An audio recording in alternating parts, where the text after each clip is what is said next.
Déclarations hostiles aux réseaux sociaux se multiplient et lorsqu'elles viennent de ceux qui les ont créés, elles prennent une autre dimension. Ce mois, dans Vanity Fair, c'est l'un des inventeurs du web, Tim Berners-Lee, qui a lâché la bombe. Voici ce qu'il dit. Le web a desservi l'humanité au lieu de la servir et a échoué sur de nombreux points. Et il n'est de loin pas le seul à le penser, jusque dans la Silicon Valley elle-même. Martina Shiba.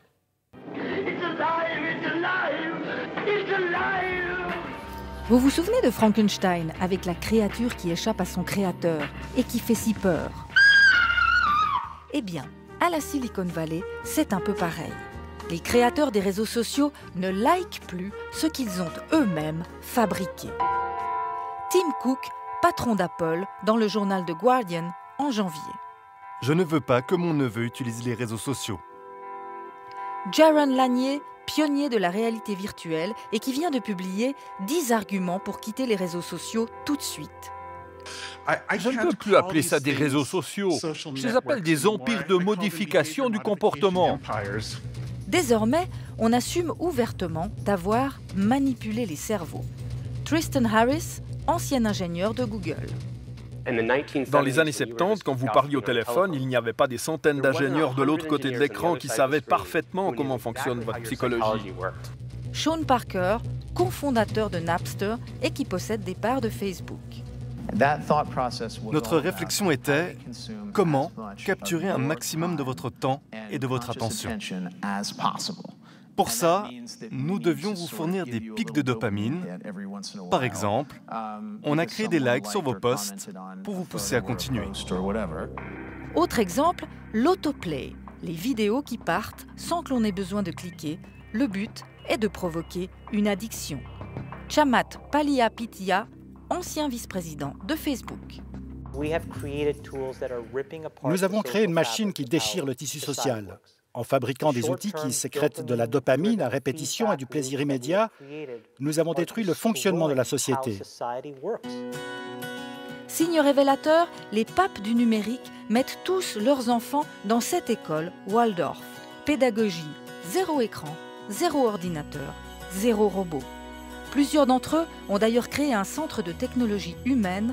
Objectif, reprendre le contrôle d'une société prise en otage par la technologie. L'affaire de chacun.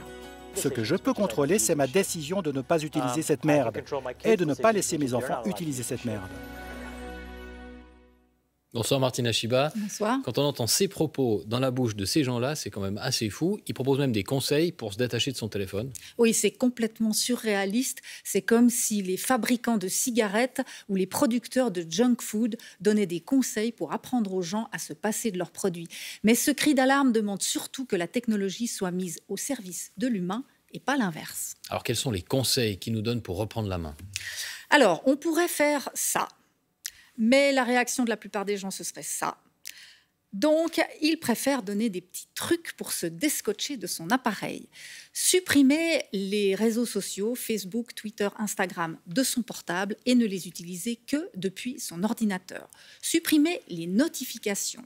Elles sont en rouge exprès pour attirer l'œil. Ne garder que celles qui permettent de communiquer avec des personnes réelles, donc téléphone, messagerie.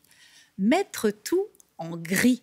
J'ai testé, je vous assure, ça calme parce que les couleurs sont spécifiquement étudiées pour rendre votre écran sexy. Pour ça, il vous suffit d'aller dans Réglages, Accessibilité, modifier l'affichage et filtre de couleurs. Ne gardez sur l'écran principal, sur la homepage, que ce qui est strictement nécessaire. Et enfin, ne pas utiliser le téléphone portable comme un réveil. Trouvez autre chose. Ça évite que ce soit le premier geste en se levant et le dernier geste en se couchant. Alors, dit comme ça, ces conseils semblent un peu basiques, un peu gnangnan, mais essayez déjà de les appliquer. Vous verrez, c'est pas si simple. Allez, courage! Merci beaucoup Martina. Je vais mettre mon téléphone de côté du coup. Voilà, c'est fait. Merci beaucoup.